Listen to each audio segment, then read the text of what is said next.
I have seen things that would break your heart. I have watched the slow fade of a once lively spirit and heard the quiet sighs of those who feel forgotten. Nursing homes. Those two words carry more weight than most realize. They promise care. They promise safety. They promise dignity. But let me tell you the truth. What no one tells you is what really happens behind those doors. The things that do not make it into brochures or advertisements. The small details that, once you see them, you can never unsee. At first it all seems fine. The buildings look clean. The staff wears friendly smiles. Everything appears well organized. But stay long enough and you start to notice. That smile from the nurse fades as soon as you turn your back. That clean hallway has a faint smell of something that does not belong in a place called home. That warm meal on the tray is often left untouched because no one is around to help a frail hand lift the spoon. No one tells you about the loneliness. Not the kind that comes from sitting alone, but the kind that comes from being surrounded by people who do not see you anymore. I have seen people sit in wheelchairs, staring at walls for hours. I have heard voices calling out for help, not because they are in pain, but because they just want someone to answer. And the answer often does not come. The staff is overworked, the system is stretched thin, and the residents? They become just another task on a long list of things to do. No one tells you how easily a person can be forgotten when they are no longer able to fight for attention. You might think that regular visits from family make a difference. They do, but not in the way you hope. Because when you visit, everything changes. The staff suddenly becomes attentive. The call button actually works. Your loved one's hair is brushed and their clothes are neat. But come back unannounced. Stay when you are not expected. Watch what happens when the spotlight is gone. That is when the truth shows itself. It is not just the neglect that weighs heavy on the heart.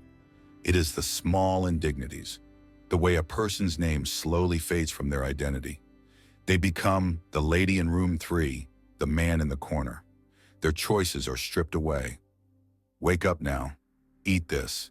Take this pill. Sit here. Go there. And if they resist, well, resistance is not welcome. Compliance is easier. Easier for whom? Not for them, but in a place where time is money, efficiency wins. I have seen people sit in soiled clothes longer than they should because there were not enough hands to help. I have heard whispered apologies from the rare nurse who actually cares, but cannot do more because they are drowning in tasks. And then there is the silence, the long, aching silence of people who have given up trying to be heard. And the cost? No one tells you about that either. The financial burden that comes with care that barely meets the minimum. Families sell homes, drain savings, work extra hours, all to pay for a place that promises dignity but delivers the bare minimum. And for what? So their loved one can sit in a room with a television that plays endlessly, with no one to talk to, no one to share a real moment with. You may think I am saying that all nursing homes are bad. That is not the point. The point is that no one tells you what to look for. No one warns you that the things that matter most are not in the brochures. They are in the quiet moments. The moments when no one is watching. The moments when a frail hand reaches out and there is no one there to take it. But there is something worse than neglect, worse than loneliness. It is the loss of self, the slow erasure of a person's essence. I have seen proud men who once built their own homes, now unable to choose what to wear. I have seen women who raise families now treated like children themselves, spoken to in sing-song voices, decisions made for them as if they are not capable of having a preference. This is not dignity. This is not care. This is a slow unraveling of everything that makes a person who they are. And the saddest part? Many do not even realize it is happening. They adjust, they accept, because fighting is exhausting, because hope fades, and so they sit, they wait. For what? For the next meal that is set in front of them without a choice, for the next dose of medication that keeps them quiet, for the next visitor who may or may not come. This is not life. This is existing. What no one tells you is that love and presence are the only things that truly matter. No amount of money can replace the warmth of a familiar voice. No facility, no matter how well rated, can replace the feeling of being seen, being valued. If you have someone in a nursing home, visit them. Not once a week, not just on holidays. Be there, watch, ask questions, demand answers. And if you see something that does not feel right, do not look away, because looking away is how this happens. Looking away is how people disappear. And if you are considering placing someone in a nursing home, do not just look at the surface. Look beyond the decorations. Look past the sales pitch. Talk to the residents. Watch how the staff interacts when they think no one is paying attention. Smell the air. Listen to the silence. The truth is there if you are willing to see it. There are good people in these places, people who care, but they are fighting a system that values efficiency over humanity. A system that sees aging as a problem to be managed rather than a stage of life to be honored. And that is the real issue. The real truth. It is not just about one bad nursing home. It is about the way we, as a society, treat the aging, the way we push them aside, the way we forget that they are still here, still feeling, still deserving of love and respect. So if you take one thing from this, let it be this. Do not wait until it is too late. Do not assume that just because a place looks nice, it feels like home. Do not believe that care is the same as compassion. And above all, do not forget, because forgetting is the greatest cruelty of all. Now, let's clear some common questions. How does the medical system contribute to keeping elderly residents drugged instead of engaged? I have seen too many old souls fade away, not because their time had come, but because the medical system made sure they would not cause any trouble. People talk about care. They talk about dignity. But what they do not talk about is how easy it is to turn a living, breathing person into nothing more than a quiet drug shell. This is the truth that no one likes to say out loud. The medical system does not exist to engage the elderly. It exists to manage them. And when managing becomes too difficult, the easiest solution is not more attention. It is not more understanding. It is a pill. It starts small. A little something to help with sleep. A little something to calm the nerves. A little something to take the edge off. But what they do not tell you is that these little things add up. Before long, the person who once had stories to tell, opinions to share, and laughter in their voice becomes someone who barely lifts their head. Someone who stares blankly at a television screen, not really watching, just existing. And the worst part? No one questions it. The family is told it is just a part of aging. The nurses are told it is necessary for safety. And the doctors? They follow the system that has been in place for too long. I have seen restless hands go still because the medication made sure of it. I have seen sharp minds turn sluggish, not because of illness, but because it is easier for the staff if a person is quiet. And I have seen the regret in the eyes of those who realized too late that their loved one was not declining naturally. They were being medicated into submission. The system calls it treatment. I call it theft. It steals time. It steals personality. It steals the final years of a life that still had something to give. It is not just about sedatives or sleeping pills. It is about a pattern, a way of thinking that sees agitation as a problem instead of a message. When an elderly person is anxious, when they are frustrated, when they lash out, it is not random. It is a sign that something is wrong. Maybe they are scared. Maybe they are in pain. Maybe they are just tired of being ignored. But instead of listening, instead of asking why, the system reaches for the prescription pad. Because listening takes time, understanding takes effort, and in a place where staff is overworked, where there are too many residents and not enough hands, there is no time for patience. There is only time for control. Families do not always see it at first. They trust the doctors. They believe the nurses when they say the medication is necessary. They accept that their loved one is just getting older, just getting weaker. And then one day they realize the spark is gone. The person who once greeted them with excitement now barely reacts. The voice that once told stories now mumbles or says nothing at all.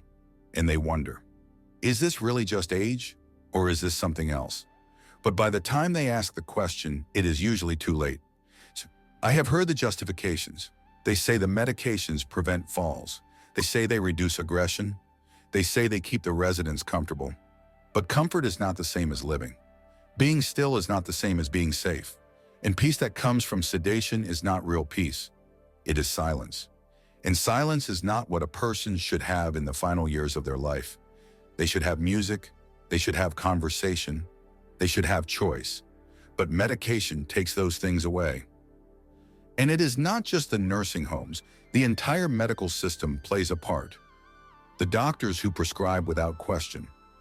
The pharmacists who fill the orders without hesitation. The administrators who focus on efficiency instead of humanity. It is a cycle, a well-oiled machine that keeps turning, because stopping would mean admitting something is wrong, and no one wants to admit that. I have sat beside too many people who did not need to be drugged, people who, if given the right kind of care, would still be laughing, still be moving, still be themselves. But instead, they sit in wheelchairs, their heads tilted forward, their eyes half open but unseeing. And I wonder, how many more will it take before something changes? How many more families will have to realize too late that their loved one was not just aging, but was being slowly erased? The saddest part is that it does not have to be this way. I have seen what happens when someone pays attention. When instead of a pill, a person gets a conversation. When instead of sedation, they get understanding. And the difference is night and day. I have seen someone who was labeled aggressive suddenly become calm when they were treated with patience instead of medication. I have seen someone who was thought to be unresponsive come alive when they heard a familiar song. These people are not lost causes. They are not burdens. They are people, and they deserve more than a system that sees them as problems to be managed. But the system does not change on its own. It takes families who ask questions. It takes nurses who refuse to follow orders blindly. It takes doctors who actually see their patients instead of just their charts. It takes all of us refusing to accept that drugging the elderly into silence is the best we can do. Because it is not. It never was. If you have someone in a nursing home, ask about their medications. Ask why they are taking what they are taking. Ask if there are other options. And if the answer feels too easy, too quick, do not accept it. Because once a person is lost to medication, it is hard to bring them back. And no one deserves to spend their last years in a fog, robbed of their thoughts, their emotions, their very sense of self.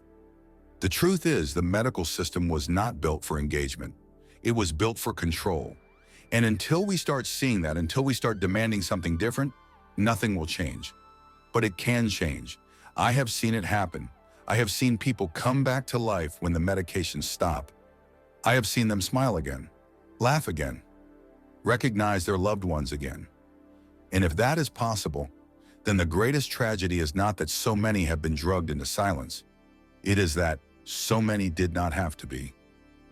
Why do most people avoid thinking about nursing homes until they have no choice? People do not like to think about nursing homes because nursing homes force them to face something they would rather ignore. Aging, weakness, the slow fading of independence. It is easier to pretend it will never happen. Easier to tell yourself that you or your loved ones will always be strong, always be capable. But time does not listen to wishes. Time does not care about the plans you make. And one day, without warning, you find yourself standing in the hallway of a nursing home, making decisions you never wanted to make. That is when it hits you. You should have thought about this sooner. But you did not, because no one does. I have seen it happen over and over again. Families who swore they would never put their parents in a home suddenly have no choice. They waited too long. They ignored the small signs, the misplaced keys, the forgotten appointments, the unsteady steps. They told themselves it was nothing, just a bad day, just normal aging, until the day comes when it is no longer something they can ignore. A fall, a hospital visit, a sudden moment of confusion that makes it clear things will never be the same again. And now, instead of having time to plan, they are scrambling. Instead of choosing the right place, they are taking the first available bed. Instead of making a thoughtful decision, they are making a desperate one. The truth is, thinking about nursing homes means thinking about loss. The loss of home, the loss of routine, the loss of the life a person spent decades building. No one wants to picture their mother or father sitting in a room filled with strangers, waiting for someone to help them with the simplest tasks. No one wants to imagine the person who raised them suddenly needing help to eat, to bathe, to remember their own name. It is painful. It is terrifying. So they push it away. They tell themselves there is still time, that they will figure it out later, that they will take care of things when they need to. But later comes too fast. One day you are sitting at the kitchen table, laughing with your parents. The next, you are packing up their house, deciding what few things they can take with them to a small, unfamiliar room. And you wish you had prepared. You wish you had talked about it when there was still time to make choices instead of rushing into decisions that do not feel like choices at all. People avoid thinking about nursing homes because they do not want to see themselves in that future. They do not want to picture the day when they will be the ones sitting in that chair, waiting for someone to help them. They do not want to admit that no matter how independent they are now, there will come a time when they cannot do everything on their own. It is too painful, too real. So they turn away from it. But ignoring something does not stop it from happening. I have seen people who refuse to talk about nursing homes end up in the worst possible ones. I have seen families who avoided the conversation end up regretting it when they realized their loved one was not getting the care they deserved. And I have seen the heartbreak in the eyes of someone who realizes too late that their final years will not be what they imagined. Because planning was avoided. Because reality was ignored. People like to believe in promises. I will never put you in a nursing home. I will always take care of you myself. We will figure something out. These words feel comforting in the moment, but life does not always allow for them to be kept. Caregiving is not easy. It is exhausting. It takes more than love. It takes time. It takes resources. It takes a kind of patience and strength that not everyone has. And when the reality of caregiving becomes too much, people find themselves making the very choice they swore they never would. Not because they want to, because they have no other option. I have seen people carry guilt for years because they had to place a loved one in a home. I have seen them struggle with the feeling that they failed. But failure is not making that decision. Failure is avoiding it until you have no say in how it happens. Failure is pretending it will never be needed and then realizing too late that it was always going to be necessary. The people who handle this best are the ones who face it head on, the ones who have the hard conversations before they become urgent, the ones who do their research, visit facilities, talk about finances, and create a plan while there is still time to choose. It is not easy. It is not comfortable, but it is necessary because the only thing worse than thinking about nursing homes is having to deal with them when you are out of options. I have sat with people who were forced into homes without warning, people who had no say in where they went or how they were cared for. I have seen the anger, the sadness, the sense of betrayal. But I have also sat with people who made the decision themselves, who planned ahead, who were involved in choosing a place where they would still feel human.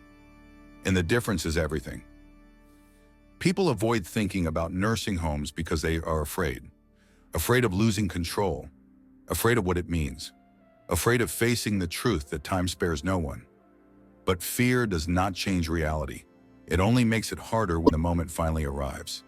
And it always arrives. Sooner or later, every family has to face this decision.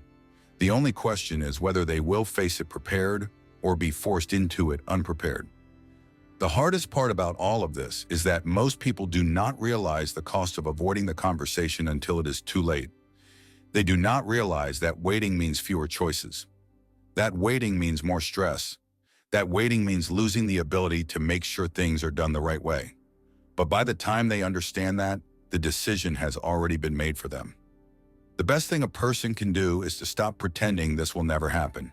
Stop acting as if nursing homes are something only other families deal with. Accept the truth, prepare for it, talk about it. Choose while there is still time to choose.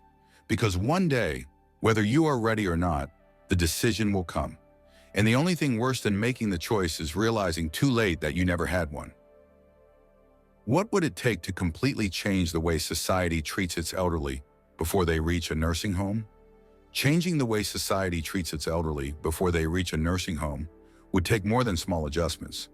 It would take more than kind words, more than a few better policies.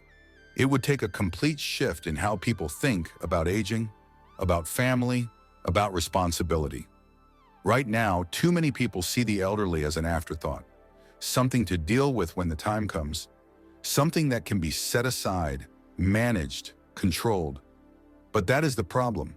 People do not become less human just because they grow old. They do not stop needing purpose, respect, or dignity. And yet, society acts as if they do. It starts with how people see aging itself.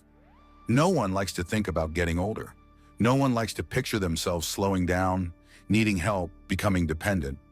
So instead of embracing aging as a natural part of life, society treats it like a problem, something to fix, something to hide from.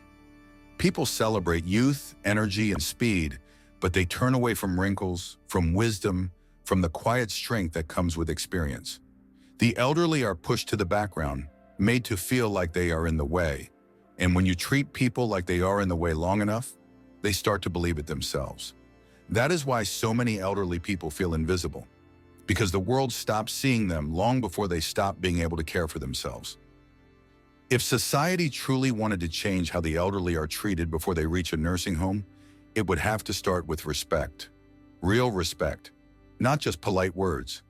Not just the occasional visit, but a deep understanding that the elderly have lived, have learned, have value beyond what they can physically do. Instead of seeing them as burdens, people would need to see them as the foundations that everything else is built on.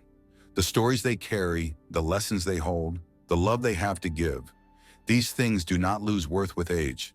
But right now, society treats them like they do. Families would need to take a different role. Right now, too many people believe that caring for the elderly is someone else's job. A facility's job, a nurse's job, a doctor's job. And while professional care has its place, it should not replace family. Too many elderly people are left alone, sitting in silent houses, waiting for a phone call that never comes. The visits become less frequent, the conversations become shorter, and then one day they are moved into a home and the family tells themselves it was the only option. But was it? Or did they simply avoid being involved for so long that it became the only option? Caring for the elderly is not easy. It takes time. It takes patience. But it is what keeps them part of the world instead of being pushed to the edges of it.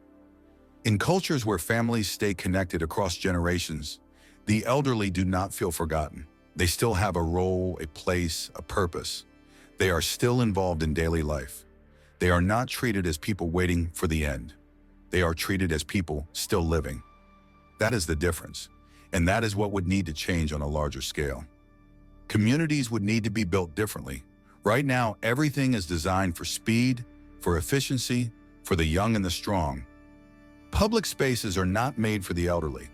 Social activities are not created with them in mind. They are expected to either keep up or step aside, and when they can no longer keep up, they are left behind. If society truly wanted to change, it would create spaces where the elderly could still be part of daily life, places where they could gather, connect, contribute. It would not just build nursing homes and hospitals. It would build parks, community centers, and neighborhoods that allow the elderly to remain active and engaged for as long as possible. Workplaces would need to change too.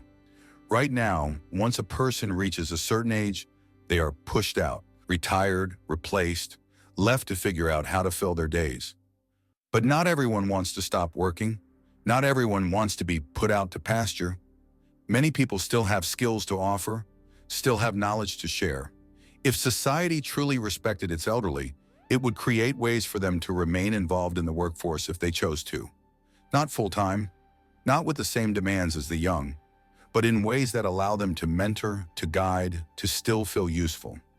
Because usefulness is not just about what the body can do, it is about what the mind carries, what the heart still has to give.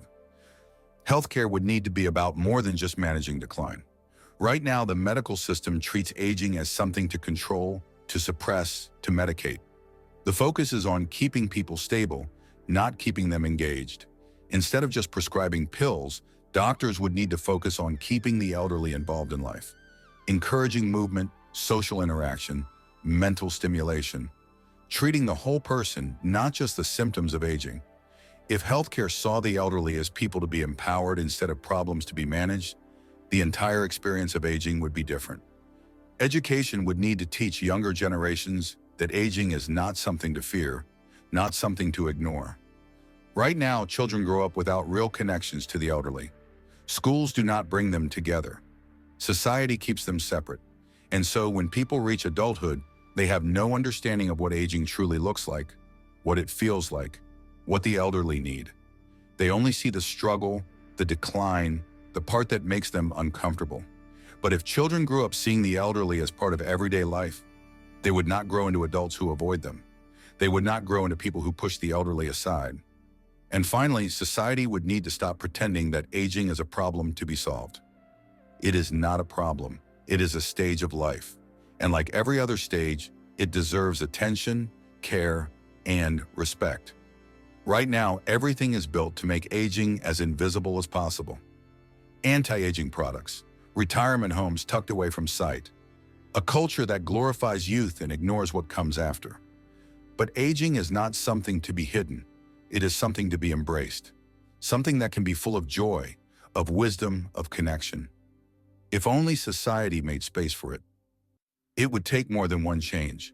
It would take a shift in thinking, in priorities, in values. It would take people choosing to see the elderly as human beings with as much worth as anyone else. It would take families stepping up, communities creating space, workplaces adapting, healthcare focusing on more than just survival. It would take an entire society deciding that the elderly deserve more than to be set aside and forgotten. Because right now, too many people live their last years feeling invisible, feeling like they no longer matter, feeling like they are just waiting. But it does not have to be that way. It never did. It is just that too many people accepted it as normal. And nothing will change until people stop accepting it. Until they start demanding better. Not later. Not when the problem is at their doorstep. But now, before it is too late. If you liked today's discussion, don't forget to like the video, and if you haven't subscribed to the channel yet, hit the subscribe button and the bell icon to stay updated with every video we release. And yes, don't forget to share your experiences and thoughts in the comments. Every comment is special to us. Your feedback helps us improve further. We'll continue to meet you in every new video on this channel, so until next time, take care.